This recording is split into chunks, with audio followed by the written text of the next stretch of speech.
को अपना जीवन मानते हैं, क्रिकेट से असीम लगाव है, एक प्यार है, क्रिकेट जुनून भी कह सकते हैं। जी, हम बात कर रहे हैं बेगूसराय के संजय सिंह की। वर्तमान में संजय जी बिहार क्रिकेट एसोसिएशन में टूर्नामेंट कमेटी के चेयरमैन पद पे कार्यरत हैं। और जैसा कि सभी जानते हैं, क्रिकेट में विवाद न हो, बिहार क्रिकेट में ऐसा हो नहीं सकता। आए दिन कुछ ना कुछ विवाद घेरे में रखती है बीसीए को। इसी विषय में बात करने आए हैं हम संजय सिंह जी से। सर, सबसे पहले धन्यवाद है आपका कि उन्होंने आपने अपना समय हमारे चैनल को दिया है। आपका भी बहुत बहुत धन्यवाद, और आपके चैनल को भी, जो प्रमुखता से बिहार क्रिकेट की बातों को हमारे दर्शकों तक पहुंचाने का काम करते हैं। आपके इस सकारात्मक प्रयास को बहुत बहुत धन्यवाद। सर, बिहार क्रिकेट में लगातार विवाद हो रहे हैं, अभी भी चल रहे हैं। सर, बात करते हैं आदिकाल से, क्योंकि शुरू से आप बिहार क्रिकेट से जुड़े हुए हैं। रमेश सक्सेना सर आए, रमेश सक्सेना के बाद आए सबा करीम, अविनाश कुमार, सुब्रत बैनर्जी, फिर एक फेज आया Chandramohan Jha, M S Dhoni. M S Dhoni जब खेल रहे थे बिहार से, बंटवारा हुआ और वो झारखंड चले गए। क्या वजह है कि आज बिहार क्रिकेट एसोसिएशन वैसे खिलाड़ियों को पैदा नहीं कर पा रहा? निश्चित रूप से आपने जो सवाल पूछा है, जब हम इस सवाल की जड़ में जाते हैं तो सामाजिक रूप से उपेक्षा हो, राजनीतिक रूप से उपेक्षा हो, कहीं न कहीं बिहार में क्रिकेट की उपेक्षा हुई है। आप याद करें, जब बिहार और झारखंड एक था, आप जो चर्चा कर रहे हैं ये चर्चा उस समय का है जब बिहार और झारखंड एक था। जमशेदपुर में हमारे कार्यालय हुआ करते थे। जब बिहार का बंटवारा हुआ तो सारे राजनेताओं ने कौन कहाँ रहेगा, किसका ऑफिस कहाँ रहेगा, हेडक्वार्टर कहाँ रहेगा, इसकी चर्चा तो कर लिए। लेकिन दुर्भाग्य देखिए, एक भी जनप्रतिनिधि, चाहे वो किसी भी दल का हो, वो खेल के प्रति वो संवेदन शून्य थे, संजीदगी उनके पास नहीं थी। उन्हें ये ध्यान में नहीं रहा कि बिहार क्रिकेट एसोसिएशन का कार्यालय जमशेदपुर में है, उसे हम बिहार लाने का काम करें, क्योंकि उनका उनसे कोई इंटरेस्ट था ही नहीं। और इस राजनीति उपेक्षा का शिकार बना हमारा बिहार क्रिकेट एसोसिएशन। आपको जान के आश्चर्य होगा कि झारखंड क्रिकेट एसोसिएशन बहुत दिनों तक बिहार क्रिकेट एसोसिएशन के ही नाम से जाना गया, और बाद में वो लोग अपना एजीएम की बैठक करके, आम सभा की बैठक करके। सर, हम आपकी बातों से सहमत हैं, लेकिन ये दूसरे पहलू पे आते हैं। आए दिन बिहार क्रिकेट एसोसिएशन में कोई ना कोई विवाद हो रहा है या जिला संघ में विवाद हो रहा है। आपको नहीं लगता सर कि इन विवादों की वजह से आपके जो बच्चे हैं, आपके जो क्रिकेटर्स हैं, खिलाड़ी हैं, उन पे कहीं ना कहीं मानसिक रूप से इसका असर पड़ेगा, उनके प्रदर्शन पे भी असर पड़ेगा? वो सहमे हुए होंगे, वो डरे हुए होंगे। बंटवारे के बाद बिहार क्रिकेट का एक दुर्भाग्य और रहा है। वो दुर्भाग्य ये रहा है कि बिहार क्रिकेट को जिस किसी ने चलाया, उसे इस बिहार क्रिकेट को अपने प्रॉपर्टी की तरह चलाया। उन्होंने बिहार क्रिकेट को अपना जायदाद माना। आपको जान के आश्चर्य होगा कि पूरे इंडिया में एक ही ऐसा ऑफिस है, एक ही ऐसा एसोसिएशन है जहां पे हैंड ओवर और टेक ओवर नहीं होता है। जो चुनाव जीतते हैं उनको फिर जीरो से शुरुआत करना पड़ता है। उनके पास कोई कागज के नाम पे आप खोजेंगे तो कोई पेपर नहीं होगा, क्योंकि वो पेपर जो पहले थे उनके घर की वसीयत हो गई।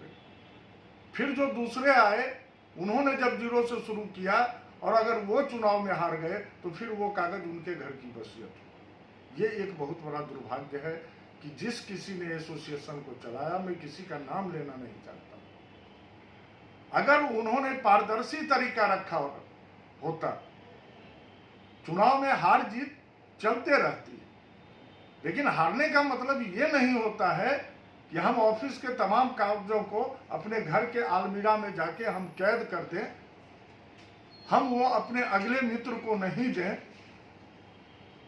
ये आपको बिहार क्रिकेट एसोसिएशन में देखने को मिले।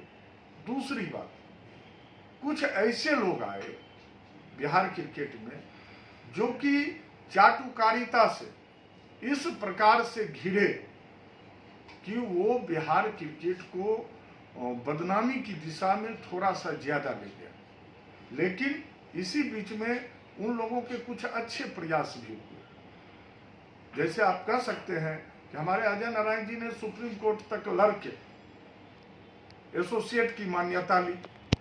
फिर उसके बाद बहुत खराब पहलू हो सकता है, लेकिन कुछ लोगों ने सुप्रीम कोर्ट में लड़के लोढ़ा कमेटी को लागू करके सुप्रीम कोर्ट के आदेश के अनुसार बिहार को आज मान्यता मिला है। बिहार की मान्यता जो है वो सुप्रीम कोर्ट के आदेश पे, लेकिन इन अच्छाइयों पे बुराइयों का इतना ज़्यादा प्रभाव रहा कि जिस वजह से जो बिहार क्रिकेट है और आप पदाधिकारीगण हैं, आपको नहीं लगता आप लोग की वर्चस्व की लड़ाई में, मैं किसी का नाम नहीं लेना चाहूँगा, लेकिन आप लोगों के वर्चस्व की लड़ाई में कहीं ना कहीं क्रिकेटर पिछ रहे हैं और वो डर का शिकार हो रहा है और इसका डायरेक्ट असर, सीधा असर खिलाड़ियों के प्रदर्शन पे होता है? किस चीज़ का वर्चस्व का लड़ाई? हमारे बाप दादों को 100 बीघा जमीन था, बाप दादे चले गए, जमीनें ही रह गई। आज मेरे पास में भाई से बंटवारा करते करते 20-25 बीघे जमीन बचे। मैं भी इस धरती से चला जाऊंगा, वो जमीन यहीं पे रह जाएगी। तो किस चीज की वर्चस्व की लड़ाई, कैसे वर्चस्व की लड़ाई? मैं इस लड़ाई को इस रूप में देखता हूं कि जब मेरा प्लेयर इंडिया खेलेगा तो उस दिन मेरा कॉलर उठेगा। मैं इस लड़ाई को इस रूप में देखता हूं। काश आज भी मैं कहता हूं, क्योंकि हर व्यक्ति में पॉजिटिव और निगेटिव दोनों है। आज भी सकारात्मकता के साथ ये लोग आवे और बिहार क्रिकेट का कौन खिलाड़ी आगे जाएगा, कौन खिलाड़ी गलत है, क्योंकि ये अनुभवी लोग हैं। इन्होंने ही बाहर से खिलाड़ी को मंगाया है, तो ये जानते हैं कि कौन खराब खिलाड़ी है, कौन अच्छे खिलाड़ी है। इनसे मेरा आग्रह होगा कि आप मित्रवर आइए, बड़े भाई के तौर पे आइए और आप अपने पुराने पापों की कुंडली को खोलिए और बता दीजिए कि ये मेरठ का है, ये कानपुर का है, ये दिल्ली का है, ये हरियाणा का है, तो हम उससे पहले ही अपने ट्रायल से निकाल दें। अगर इन लोगों के घर पे छापा मारा जाए तो आपको केवल क्रिकेट के ढेर सारे एक घर में पूरा का पूरा क्रिकेट का कागज भरा पड़ा मिलेगा। क्या अधिकार है इनको उस क्रिकेट के कागज को रखने का? क्यों नहीं बीसीए के ऑफिस में जमा करते हैं? ये वो लोग हैं कि जब चुनाव हारते हैं तो प्रोसीडिंग रजिस्टर लेके भाग जाते हैं। ऐसे लोगों से क्या वर्चस्व की लड़ाई नहीं है। आपको मैंने कहा ना, दाने पानी की लड़ाई है, खाने पीने की लड़ाई है। जो धंधा बना था, कोई धंधा बंद हो गया था, किन्हीं का रियल एस्टेट का धंधा बंद हो गया था, किन्हीं का होटल का धंधा बंद हो गया था, तो आखिर धंधा, आखिर पेट तो चलना है। शौक मौज जो हमने पाल लिया है उस शौक मौज को तो चलना है। तो धंधे को चलाने के लिए इन लोगों ने क्रिकेट को पकड़ा था, सोचा था कि क्रिकेट के व्यवसाय से हम आगे बढ़ेंगे, लेकिन दुर्भाग्य, किस्मत ने इन्हें साथ नहीं दिया। ये चुनाव हारे। शायद बिहार के जिला के तमाम लोगों ने इस बात को समझ लिया था।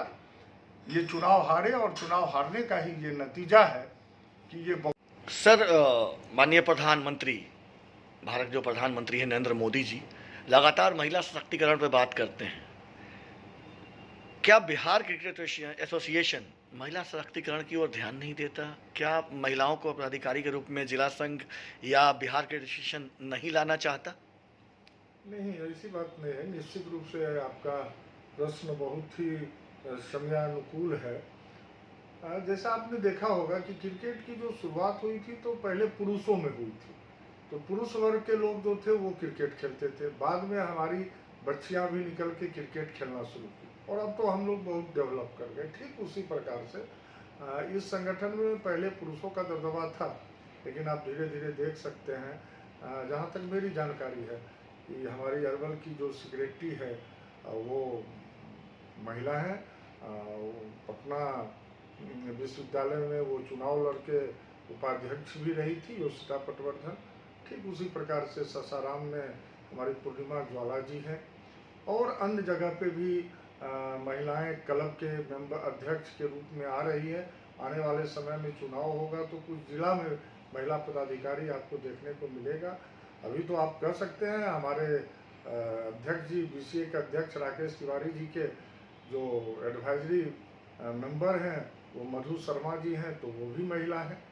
तो इस प्रकार से निश्चित रूप से क्रिकेट की भागीदारी, महिलाओं की क्रिकेट में भागीदारी बढ़ रही है और आने वाले समय में और बढ़ेगी, इस बात का मैं आपको विश्वास दिलाता सर, आपने लगातार बीच बीच में जो अपने हमारे प्रश्नों के उत्तर में जवाब दिए, कहीं ना कहीं विरोधाभास नज़र आ रहा था, कहीं ना कहीं एक दुख आपके अंदर आ रहा था कि बिहार क्रिकेट एसोसिएशन में कुछ लोगों के चलते शायद आपकी मनशा रही होगी कहने की, आपने खुलकर नहीं कहा, नाम नहीं लिया। तो जो वैसे आपके विरोधी हैं, जो आपके अनुसार जो आपके विरोधी या क्रिकेट के विरोधी हैं, उनके लिए कोई विशेष संदेश आप देना चाहेंगे? सबसे पहले तो मैं इस बात का खंडन करूंगा कि मेरा कोई विरोधी है, मेरा कोई विरोधी नहीं है। बात जो है मैंने पहले भी कहा, सकारात्मक और नकारात्मकता की। अब जैसे देखिए ना कि अगर आधे गिलास पानी आप किसी टेबल पे रख दिए, तो जो पॉजिटिव सोच के होंगे उनसे आप पूछेंगे तो वो कहेंगे कि इसमें आधा गिलास पानी भरा हुआ है, लेकिन जो निगेटिव सोच के होंगे वो कहेंगे कि इसमें आधा गिलास पानी खाली।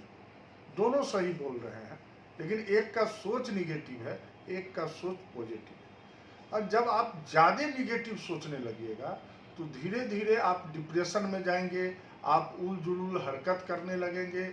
आने वाले समय में हो सकता है कि आपका बीपी बढ़ जाए, शुगर बढ़ जाए, नकारात्मकता बातों को लेके और अनेक प्रकार की बीमारियों से आप परेशान हो जाएं। तो मैं उन नकारात्मक शक्तियों को कहना चाहता हूं और आपसे के चैनल के माध्यम से मैंने अपील की, आप सकारात्मकता में आइए। आपकी भी जरूरत, हर आदमी की जरूरत है। मेरा मानना है कि एक आदमी में राम भी है, रावण भी है। जब आप अच्छा करते हैं तब आप राम का प्रकटीकरण करते हैं, और जब कुछ बुराई करते हैं तो उस समय आप रावण के रूप में आते हैं। तो रावण का जो अंश है उसको ज्यादा मत आने दीजिए, राम के अंश को ज्यादा आने दीजिए।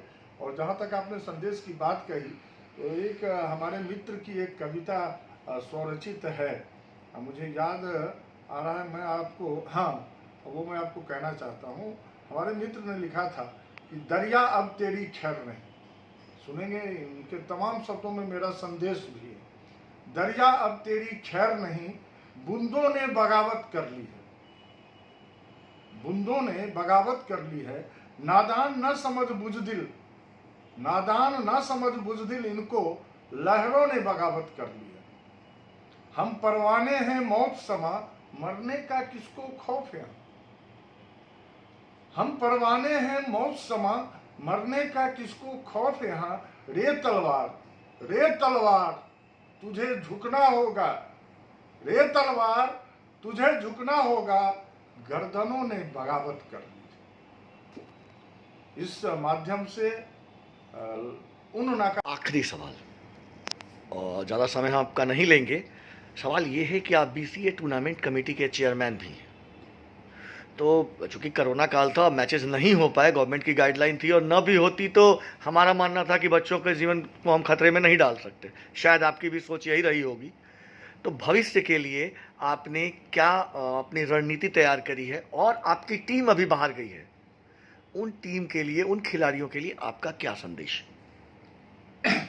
निश्चित रूप से हमारे खिलाड़ी और बिहार के जितने भी हमारे कर्ता धर्ता, हमारे डीसीए के, बीसीए के जो भी पदाधिकारी, वो जान रहे हैं कि हम आर्थिक रूप से झंझावत में हैं। अब देखिए, आपने कहा तो फिर मुझे याद आ गई, यही वो लोग हैं, एक तरफ क्रिकेट का रोना रोते हैं, दूसरी तरफ बैंक में जाके अकाउंट को बंद करवाते हैं।